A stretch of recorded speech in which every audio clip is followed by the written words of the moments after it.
Well, getting ready to go do first flight with a buddy of mine named Julian, who is the founder of Pet Rescue Pilots.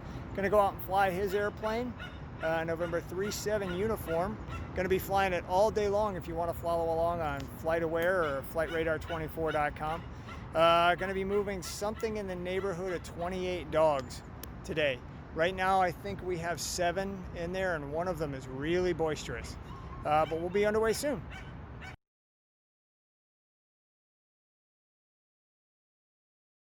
Oh, so I just wanted to show you real quick too. Take a look at the ailerons. Look as I manage the rudders. Yep. Yeah, the Seneca that I got my multi-engine rating in Same years deal? ago had the same thing, yeah. Yeah, so 37 uniform, turn left heading 205, runway 25, clear for takeoff. Safe flight. Thanks, sir. Clear for takeoff. Runway 25, left turn 205 on the go. 37 uniform. Alright, we got lights, gas, air conditioning, trim set, make sure props full forward, cowl flaps open, fuel selectors both, clear final. You're clear on the right. And that is our pre-takeoff checklist, Eric, just so you know. With this much runway, what I'll do is I'll usually do a half run on the throttles here, maybe get the turbos going, and then I'll let go of the brakes. Okay.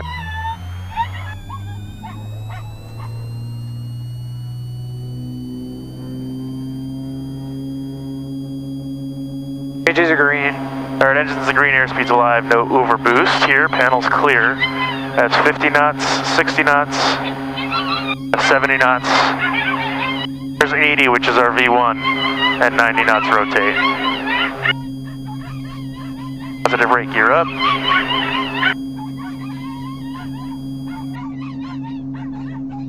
About 108 here to 400 feet AGL. And at 400 feet, it'll be a left turn 205. We'll accelerate to about 118.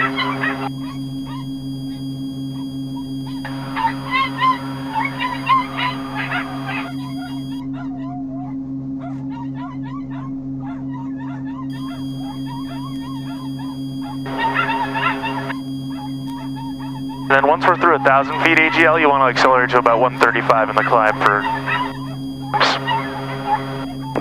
Chance 37 uniform, contact SoCal departure. See ya.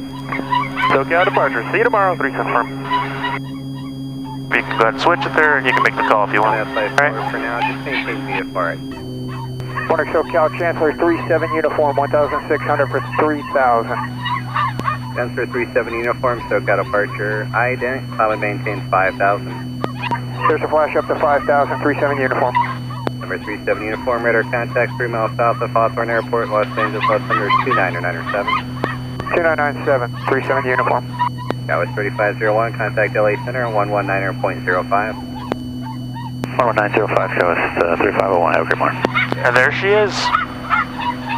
SoCal plotted 515, Romeo Papa, 11 blocked out. There's our point 1, man. 515, Romeo Papa, SoCal. And you'll notice that at about 135 indicated, you'll still get 1,000 feet on the climb. So, you know, nice to protect those engines a little bit. Yeah. 515, Romeo Papa. That's gonna get old. Yes, it is. Fortunately, they're our first drop.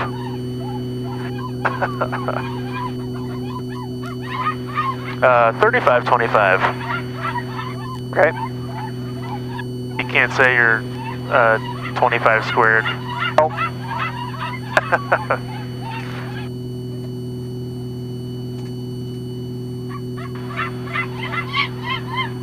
Number 37 uniform, turn left heading 090, vectors for climb. Plus 090, 37 uniform.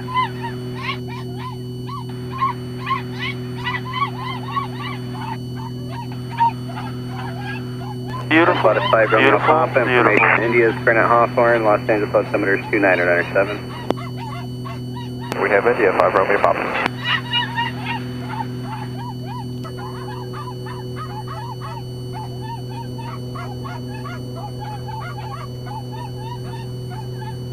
Outside 4, contact approach on 128.75. 2875, have a good one, that's my 4. Kind of funny to me that they make you do a left loop back around, but that's the way that they send us out. It's because I know it's similar, right?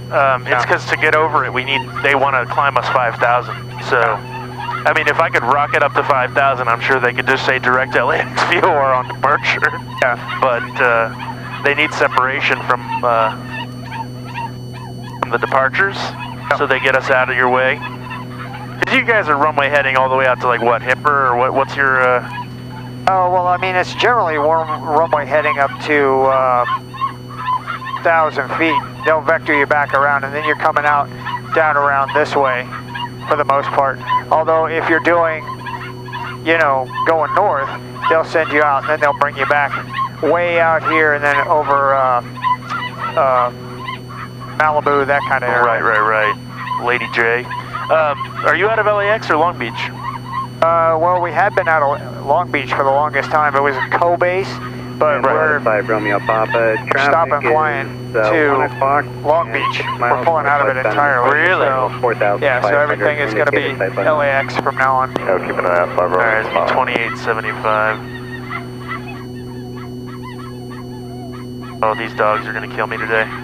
So is this the same route that you fly all the time? All the time. Why don't you just store it in the menu? Hey, well, Probably already is. yeah, I think it might be. I know I have a couple of them stored. Like I have Fresno back here. Yeah. So.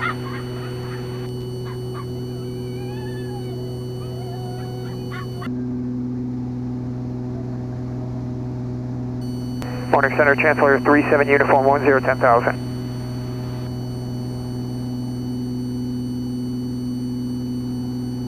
Chancellor 37 Uniform Los Angeles Center, rudder, climb maintain 12,000, Burbank altimeter 2993. 12,000, 2993, 37 Uniform. Off, climb maintain level 390.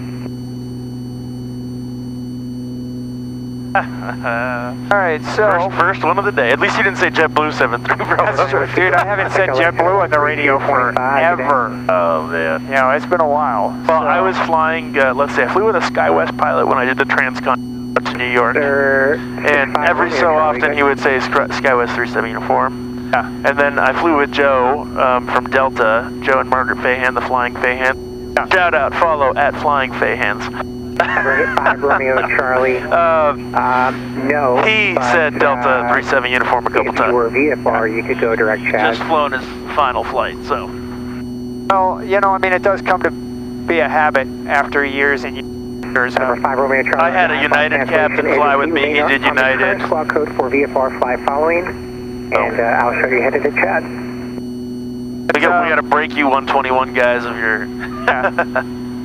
We did a few of us did a fly-in up to Paso Robles, and a buddy of mine who he and some friends bought a command, and he kept saying JetBlue on the radio. 2506, contact Oakland Center 132.8. At a 5 Romeo Charlie. Anyway, this is my first flight for Pet Rescue Pilots, flying with my buddy Julian. A little bit different organization than normally the flights that Kim and I do. But there are multiple organizations out here that do charitable flying, such as Flight and things like that. There's actually, and I sent you a link to it, the one that flies turtles around. You know that Turtles fly I have too. a funny story about that, by the way. Did you want to finish your spiel here to the? Yeah, well, so on our way, we've got, how many do we have? Right now we have 6. We have 6 dogs going up to 0.5. Oliveris. LA Center, good morning, South 2129, 14,000. In the hills just south of Sacramento. Altitude 426, Osceola Center, roger. We'll be picking up and dropping off multiple loads all up and down the West Coast. And this is what Julian does. This is what Julian specializes in. You know, Kim and I have done a lot of these flights, but most of them are for 1 or 2 or 3 dogs. And you said you're going to break 1,000 animals on this flight. 900, we'll be at 920 when we're done here today. And by the end of October, we will be well Over above 1,000. Yeah. That's a lot. I mean, it's a handful getting that many, but that's what this airplane is made for. This is a cabin class twin. you know, and when I was looking at pressurized twins and everything, I realized that the operating cost for the type of flying that Kim and I normally do,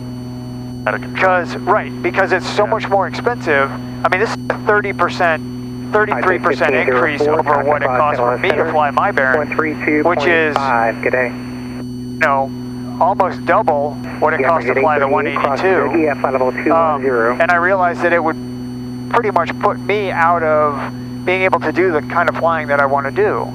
So, I mean, is that kind of why you decided to start your own 501c? Because literally, to make it efficient and make it worthwhile, you've got to have a ton of animals that you're moving. Right, and I mean, well, to be honest with you, like, it was starting to break the bank for me. There's no question about that. But the real reason that I started the 501c3 ultimately was because of my desire to get into humane education, which I have some exciting things to share with you about that, which we're finally starting to move forward. COVID kind of put a wrinkle on that. Yeah, the other side of it is that, you know, although this aircraft might be a 33% increase over the Baron, I've had 72 pets in the back, you know, and so when you look at my cost per animal, and that's the metric that I'm looking at, I'm usually right around, I mean, it's been as low as $29 per animal on a particular flight, but my average over the lifetime of this aircraft is about $75 per pet. That's not too bad. I mean, if you consider a lot of the flights that Kim and I did, the one that we did up to Ukiah and back, I mean, that was $600 for one dog. Yeah. You know, and I don't mind doing it, you know, because that's why we got into this, because we love the animals and because we want to help them out, and it's fun and we can do our part that way. But like you said, I mean, at some point in time, you know, it can end up breaking the bank for you. This was a very, very, you know, I was flying pets all the time out of a rental aircraft in Van Nuys, and that just didn't feel right doing that because, you know, the guy, it's his aircraft, you know, and I told him that I was doing pet rescue and stuff, and he was okay with it for the most part, but I just didn't feel right putting that kind of, you know, abuse into someone else's aircraft. Whereas, like, if you look at my fuel selectors here, this is all fur. You know, like, I'll come in and I'll vacuum it, you know, once or twice a month, but there's not much you can do about it. So, but this I chose this aircraft rather than, like, for example, a Bonanza, which has a cheaper operating cost because of its load capacity. I mean, it's nice back there. Yeah.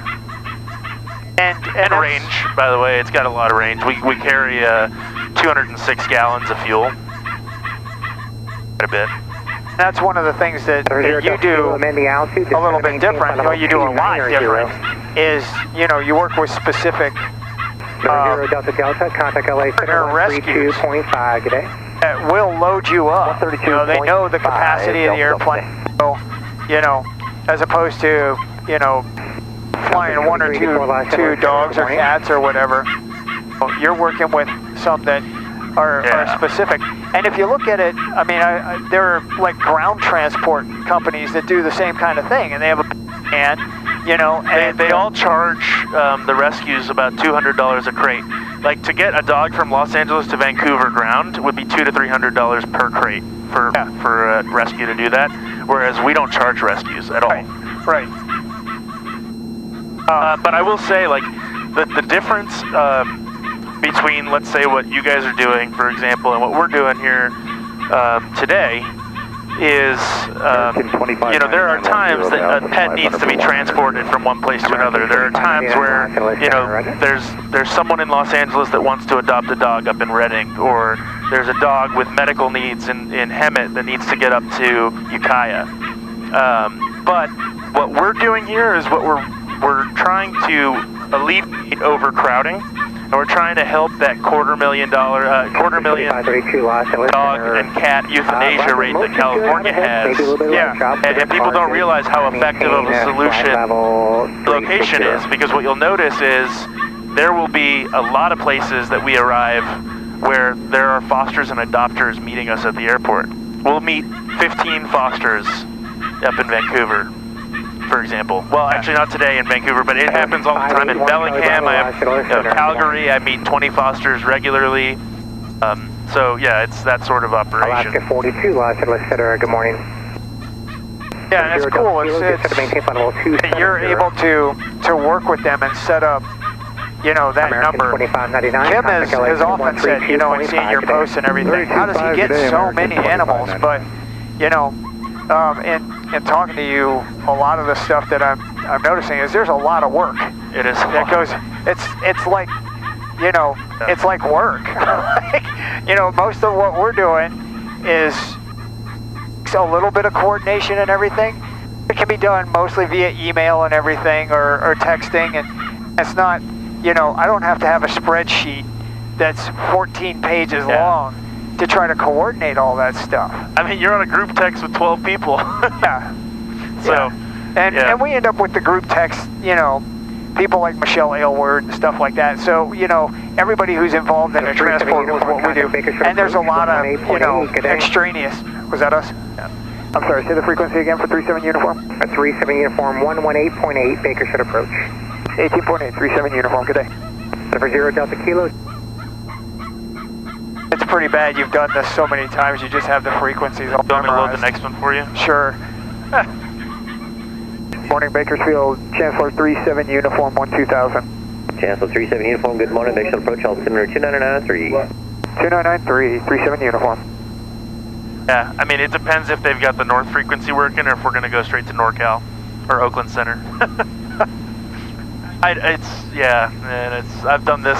This is very common for us because the Pacific Northwest, there's 0 kill for space in Washington and Oregon. 0. And Canada right now, they have no dogs. The Vancouver city shelters right now, all the shelters in Vancouver are housing 4 dogs. Wow. Yeah. Whereas you go into a kennel here, there's 200, 300 piled right on top of each other. It's crazy, you know. And we're emptying the ocean 1 cup at a time here, you know, and the ice caps are melting, meaning we're not getting to the root of the issue. What this does do is, first of all, it provides us a platform to do our advocacy because, you know, flying dogs is cool. It captures people's attention. It allows us to get a stage to do our talks, you know, and the other side of it is that it's inspiring and hopefully it gets people to realize that it's like there is an issue out there and it's very easily rectified if we all want to be responsible pet owners. So, yeah, definitely. What I was going to tell you about the turtles, though, so when you sent me that, I was like, oh, perfect. I sent him an email about that one particular turtle, and I just said, you know, as well, I'm always up in Seattle, Vancouver area, so just give me a call. And never heard back from him until I'm taxiing to the FBO in Salem, where it was one of those situations where I was actually meeting 5 adopters. And I get this phone call. It's coming through the headset. I got a co-pilot with me. It's Zach Scow of Marley's Mutts, who actually, coincidentally, Marley's Mutts is right in Tehachapi over there. And he can't hear what the other guy's saying, but he can hear me. And Chancellor 37 uniform, how's the ride at 12000? Would you like any other altitude? It's been smooth so far. I don't want to jinx it for 37 uniform. Sounds good. Yeah, so he gives me a call. He's like, hi, Julian, this is Leslie. And I'm like, Leslie, how do I know you? And he's like, oh, I'm sorry, I'm with Turtles Fly too. You know, it's deep southern accent. And he's like, I was wondering, are you happen to be up here right now? I'm like, yeah, I just landed in Salem. So what can I help you with? He said, well, we got a blue whale. And I'm like, Leslie, let me stop you right there. A blue whale will not fit in this aircraft. And my co-pilot is sitting there like, what? Anyway, so the story unraveled, and it's like, no, I need you to fly our crew down because the blue whale's beached down in Oregon, and you know we're stuck up here in Bellingham, and we need to ride down there. And was wondering if you were able to help us out to get there quickly. And I said, unfortunately, you know, we're already set with customs right now, and we got to go into Victoria and then head back to the U.S. So I don't think we're going to be able to get you down immediately. And they ended up going a different route with it, but it was pretty fun. Pretty funny. So we got this, there was a rescue that was trying to move it, a bear.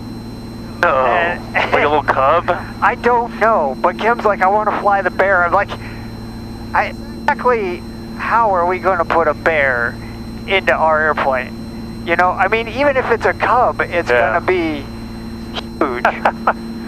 You know, I had a pig last week. Yeah, I saw the pig. That was awesome. He was awesome. His name was Huckleberry. Yeah. He was always down to eat. He did not care. Like, 'cause, you know, dogs, if they're stressed, they won't necessarily eat, you know. Yeah. This pig was like, oh, this is kind of a little stressful, but you got Cheerios?